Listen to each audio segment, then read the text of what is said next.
Before I get to it, I'm gonna let y'all know that, of course, as usual, the link to the full fight is in the description. This one's a little bit different. This one's in a playlist style. It's 3 rounds for each of the 4 videos in a playlist. But the first link will take you right to the first round, and then each link follows up with the next few rounds.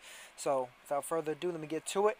Naoya Inoue, the WBO Super Flyweight champion, successfully defended his world title against mandatory challenger David Carmona, mandatory #1 challenger, um, in a 12-round unanimous decision. It's a little bit of a departure from Naoya Inoue's recent appearances.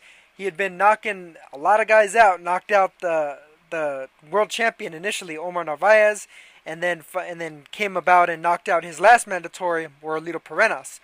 Warlito Perenas had previously had a draw with David Carmona, and then now David Carmona wound up becoming his new mandatory for this year, and now Inoue won a unanimous decision against him in what was a pretty tough competitive fight for Inoue, probably his most competitive fight since Ryuichi Taguchi back at 108 pounds. This was, of course, before Taguchi became a light flyweight champion himself, WBA super light flyweight champion to be exact. But basically, the fight started out. They met at ring center. They were throwing a lot of jabs. Inoue threw two big right hands looking to check Carmona's chin early. Carmona was able to block it to a certain degree with his high guard. Carmona was shooting jabs and counters over Inoue's jabs, counter left hooks. Right hands were moving Carmona even when he was blocking them. Carmona was jabbing to Inoue's body. Inoue led with hard hooks, then two right crosses that hurt Carmona. But Carmona started moving a little bit, trying to get his bearings back. Landed a couple grazing hooks as Inoue stalked him. But then Inoue landed a big right hand as the seconds before the bell, and the crowd was chanting "Naoya, Naoya" all throughout the last little bit of this round. As basically after he had David Carmona hurt, looking for the knockout. So that was a round for Inoue. Second round, they started battling with jabs once more. Inoue landed a good right hand, and Carmona landed a grazing hook right at the same time. They, good trading there, and that would become a little bit of a pattern in this fight. Carmona was able to successfully kind of throw with Inoue and catch. They were catching each other in exchanges. While stalking, Inoue was showing good defense, but either blocking with the glove or taking half steps to the back or to the side. And it was a bit more clinical as they were both looking to time each other. In round 3, Carmona came out a little more aggressive, landed a clean right counter over a missed Inoue lead hook. Inoue was scoring to the jab and the right to the body, and then evaded a big follow-up from Carmona after landing a big right hand. Inoue started backing Carmona up with a mix of jabs and left hooks. He was throwing the jab, and then he was kind of like feigning the jab and then turning into a left hook. Carmona threw a right to the body and then landed a good combo as Inoue stalked him down. And Carmona was landing a good educated jab. Inoue landed a good right hand just before the final bell, but it was a close round that I gave to Carmona. Round 4 was a bit more of a jab combo battle, both moving a lot more, and so like most of their shots landed were more grazing. Inoue landed a good right hand, and then Carmona responded with a good right uppercut. Still a clinical round though, but it was a close round for Inoue. Round 5 was started off with good body work from Carmona as he blocked Inoue's jabs and hooks.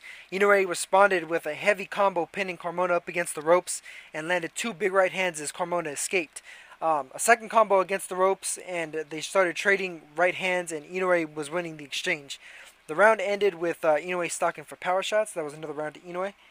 Round 6, they started trading combos inside. Inoue was looking a little bit frustrated, looking to try and knock Carmona out, seeing if he might have tired Carmona out.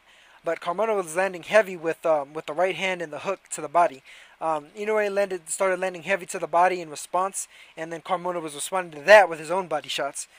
Inoue landed a good uppercut and a right hand that kind of knocked Carmona back, but it was a close round that I scored to Carmona this one. So that it was 58-56 after 6 rounds for Inoue. Round 7 started with Inoue jabbing from a distance, fighting more in style of the Adrian Hernandez fight. Adrian Hernandez was the fighter that he actually won the WBC light flyweight title from.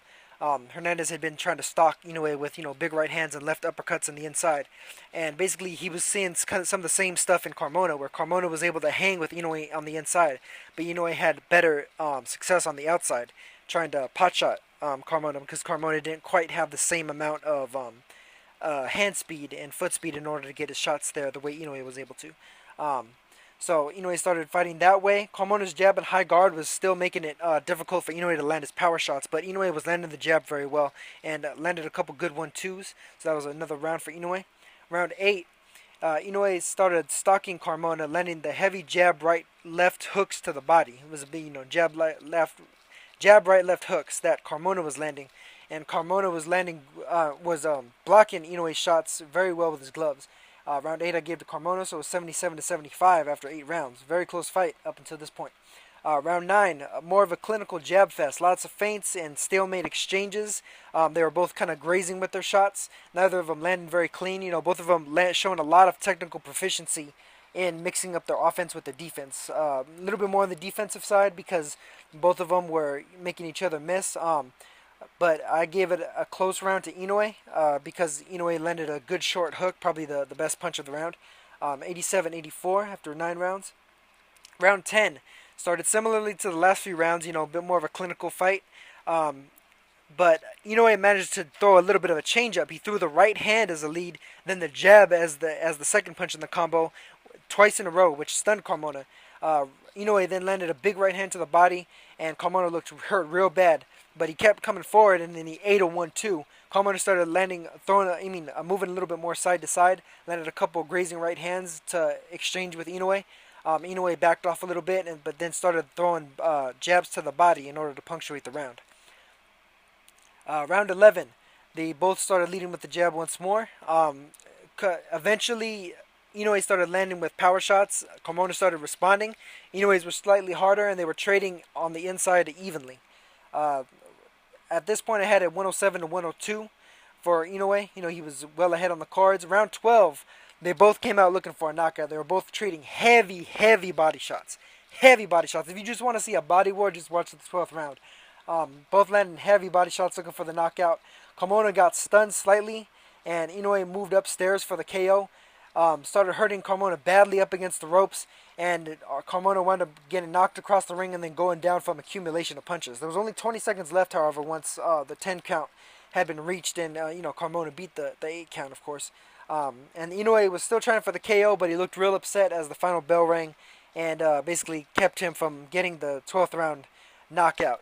So basically, I had it 117-110 for Inoue. The judges had it 118-109, 2 of the judges, and then the third judge had it 116-111, so I basically split the difference. All to Naoya Inoue. Of course, Inoue successfully defends this title. And, now it's looking like Inoue's next fight is going to be the mandated contractual rematch that he owes to Omar Narvaez, the man that he won the title from initially about a year and a half ago. So it's looking like that fight actually might take place in the United States, which is excellent. Excellent placement for that fight. Get Naoya Inoue integrated into the American TV system. Get the fans familiar with him, in the hopes of possibly eventually getting a fight at the bigger names on HBO and such. Roman Gonzalez, Juan Francisco Estrada, and then all the other titleists at 115 pounds, including Miguel Arroyo, Kohei Kono, Luis Concepcion, and Carlos Cuadras. And I think that in spite of the fact that he didn't get a knockout in this fight, you gotta hand it to him for pretty much dominating Carmona in a way that no other fighter since Omar Narvaez himself had kind of done. Narvaez, of course, wound up getting a 7-round TK over Carmona a few years ago, and otherwise, Inoue controlled the fight and got some good rounds in. Good rounds, good experience in, and these are the types of fights that I was saying before, that I've been saying on a few different podcasts that I've been a part of, that Inoue really needs before he winds up fighting the likes of a Roman Gonzalez or Juan Francisco Estrada, or even a Carlos Cuadras. Guys that are capable of fighting for 3 minutes of 12 rounds. Just in there and being able to maintain technical proficiency, even as they're not necessarily going at full speed. You could see against McWilliams Arroyo, Roman Gonzalez was in cruise control in a lot of parts of that fight, but he was still maintaining technical dominance over Arroyo. and cleanly outboxing him even when he wasn't just buzzsawing right through him. Same thing with Juan Francisco Estrada with most of his opponents, really. I mean, with Gilbert Alvarez and with Brian Valoria, two heavy-handed, explosive power punchers looking to take Estrada's head off. Estrada was cool as a cucumber, staying in there and just maintaining technical proficiency, technical dominance, and just outboxing him, cleanly. And seeing that's the type of fighter, especially an Estrada, that would give Inoue a lot of difficulty. Just a guy that can clinically, not just be able to maintain his boxing technique, but be able to do that in throwing combination and being able to do that both on the inside and the outside. Inoue is very good on the inside and the outside both, but you could tell that against Carmona, some of what Carmona was doing, especially with the high guard and being able to block some of Inoue's shots to the head, was bothering Inoue a little bit. And Inoue seemed to have his most success when he was either sticking and moving with the jab, or when he was throwing to the body. I thought that changeup that he threw, where he led with the right hand and then the jab, was actually a very good thing to do, and it'll be a very good thing to do against the likes of an Estrada or Gonzalez, because if you're not switching up your shots, they're going to start blocking them and being able to time you on the inside, and being able to time you immediately with counter shots, which is something that Carmona really wasn't able to take advantage of so much, because he doesn't necessarily have the counter punching proficiency that those two have.